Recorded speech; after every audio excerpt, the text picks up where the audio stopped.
Bonjour à tous et à toutes, c'est Morgane et on se retrouve pour un tuto sur la construction dans Fallout 4. Donc on va voir ensemble à la fois les bases mais aussi des techniques un petit peu plus avancées qui devraient vous aider à faire tous les projets que vous avez en tête. Il faut savoir qu'on peut faire des choses assez poussées, on en voit beaucoup dans le trailer qui avait été présenté au moment de l'annonce de Fallout 4. Et puis on a des gens de la communauté qui ont réussi à faire des choses assez poussées, comme cette personne qui a reproduit une unité de Star Wars que vous reconnaîtrez bien sur l'image.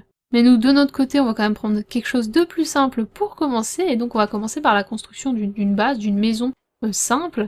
Et donc vous avez déjà deux possibilités à ce niveau-là. Donc si vous vous placez à Sanctuary, il faut savoir que vous pouvez faire ça dans n'importe quelle colonie, bien sûr, que vous avez déverrouillée au cours de votre aventure, mais donc si vous êtes à Sanctuary, vous avez quelques maisons qui sont entièrement destructibles puisqu'elles sont complètement en ruine, et vous avez alors une fondation au sol que vous allez pouvoir utiliser comme fondation pour votre maison.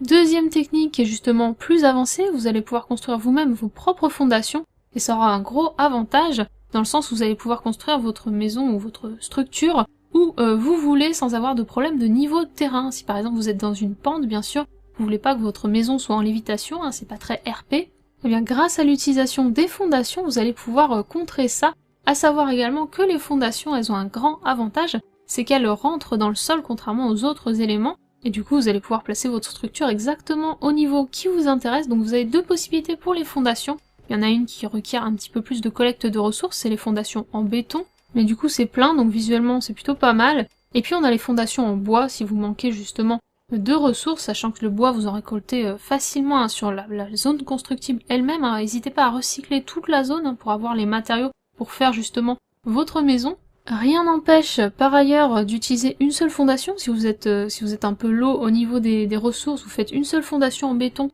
Le reste de votre sol, de votre niveau 0, ira se clipser autour, donc c'est pas gênant. Vous pouvez même d'ailleurs faire une espèce de sous-sol grâce à ça. Et puis les fondations en bois, ça a justement un espacement en dessous, donc après c'est une question de choix esthétique. Donc on revient sur notre fondation classique, et si vous avez un petit peu expérimenté justement la construction dans Fallout, vous vous êtes rendu compte que pour mettre les murs en coin, c'était un petit peu compliqué. En fait, si vous mettez une pièce de sol, vous n'avez plus ce problème, ça va se clipser automatiquement sur les côtés de votre pièce de sol, et donc vous aurez bien des coins. Les murs ne se mettront pas les uns à la suite des autres, ce qui aurait pu être gênant. Ensuite, bien sûr, il va falloir explorer un petit peu tout votre menu pour faire selon ce qui vous intéresse. Il y a beaucoup d'éléments, on a des escaliers, on a un moyen de faire des choses assez variées. Donc là, bien sûr, je vous montre un exemple tout simple, fait en quelques minutes, mais je vous montrerai un meilleur exemple qui a pris un petit peu plus de temps dans la suite de la vidéo. Ensuite, au cours de votre phase de construction, il se peut que vous fassiez une erreur, que vous mettiez un objet au mauvais endroit, donc vous avez plusieurs possibilités. Vous allez pouvoir soit le redéplacer directement en appuyant sur A, soit le recycler, à savoir que le recyclage, par exemple, si vous recyclez une pièce de béton, vous n'aurez pas de béton. Donc le recyclage vous rapporte beaucoup moins de ressources que ce qu'utilise la création de la pièce, donc il faut faire attention à ça. Et donc ce que je vous conseille, c'est plutôt de stocker les éléments, donc vous les stockez, ils sont directement stockés dans votre atelier, et vous allez pouvoir les réutiliser, c'est-à-dire quand vous recréerez une pièce du même type, ça ne vous consommera pas de matériaux. Il faut savoir également que ça rapporte de l'XP de crafter, justement de faire des constructions. Vous pouvez gagner 1 ou 2 niveaux comme ça en faisant votre maison, c'est toujours ça de prix au début de l'aventure. Et donc une fois que votre maison est faite, bien sûr on va pas rester à l'âge de pierre, donc on va alimenter la maison en électricité. Donc pour ce faire, vous placez bien sûr un générateur, moi je le mets juste à côté de la maison sur cet exemple, et il va falloir donc alimenter les différents éléments électriques de votre maison. Et pour que ça reste visuellement beau, ce que je vous conseille, c'est tout simplement de faire un chemin de connecteur sur les côtés extérieurs de votre maison, donc ça reste très très discret. Vous en mettez à intervalles réguliers, donc bien sûr il va falloir beaucoup de cuivre pour faire ça, c'est un petit peu la contrainte, mais vous n'avez pas de fil dans le passage, vous n'avez pas de fil qui passe sous la porte ou par les fenêtres. Et une fois que tout ça est câblé et relié à votre générateur, vous pouvez d'ailleurs mettre des interrupteurs entre, l'ensemble de votre maison va être alimenté, puisqu'il faut savoir que dans Fallout 4, l'électricité est un principe de proximité. Vous n'avez pas besoin que la lampe, par exemple, soit directement branchée sur le générateur. Si elle est à proximité d'un élément qui est lui-même lié à une source d'énergie, elle va être directement alimentée. Et bien sûr, ça fonctionne pour tous les appareils électriques, vous allez voir à l'écran avec une télé, ça fonctionne tout à fait. Pour la partie ameublement et déco, je vous laisse choisir, ça c'est les goûts de chacun. Et ensuite on passe à la partie défense. Donc vous avez des éléments de défense qui s'autosuffisent, qui ne nécessitent ni électricité, ni intervention d'un être vivant, comme les tourelles que je vais vous montrer à l'écran. Là il n'y a pas du tout besoin que ce soit relié au générateur ou qu'il y ait quelqu'un qui les utilise.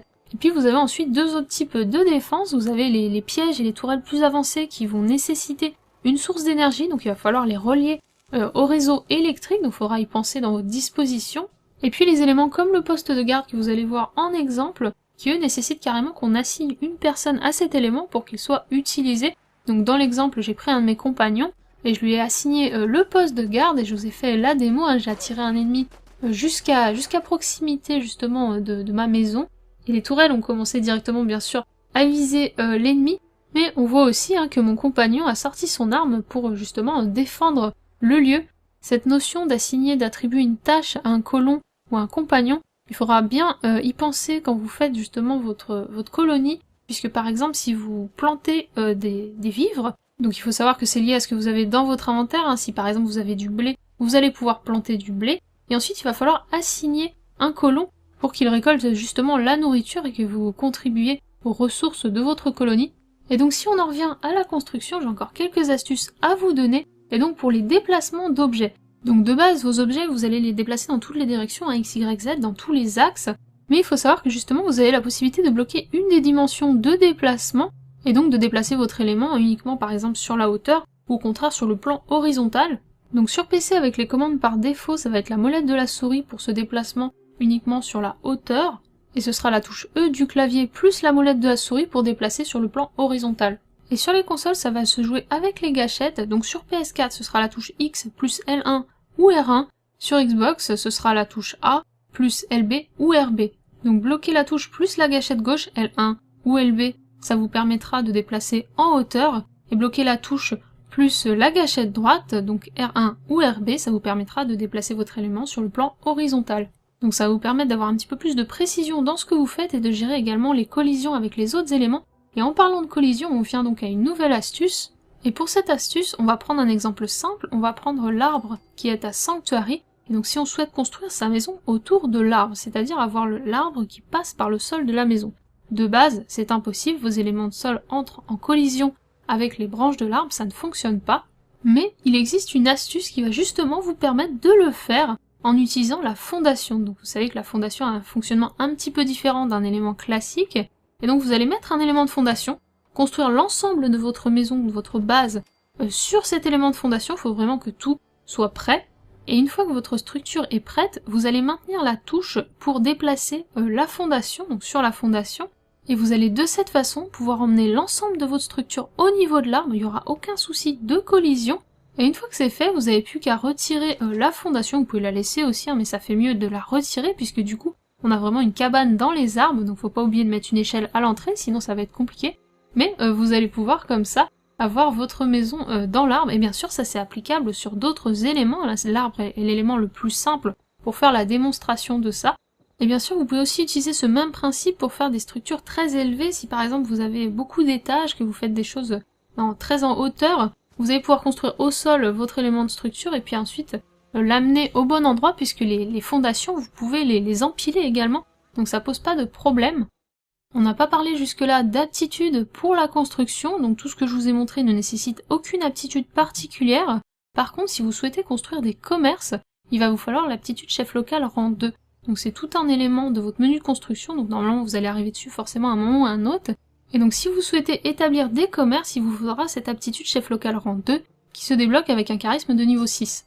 Autre intérêt de cette aptitude rang 2, elle vous permettra également de construire des ateliers, donc ça c'est quelque chose dont vous n'allez pas forcément avoir besoin au début, puisque tous les ateliers sont à disposition à Sanctuary ou même à Diamond City, mais si vous souhaitez créer des ateliers, il vous faudra chef local rang 2. Et on arrive donc à la fin de cette vidéo, donc je vais vous laisser avec ma base un petit peu plus avancée, celle qui a pris un petit peu plus de temps à construire bien sûr, qui vous permettra de vous rendre compte ce qu'on peut faire quand on prend un petit peu plus de temps. C'est assez classique dans le format, n'hésitez pas à vous inspirer du fameux trailer dont je vous parlais au début de la vidéo pour avoir des idées pour des choses un petit peu plus originales. Je vous souhaite d'excellentes constructions, une excellente aventure également, et je vous dis à très vite.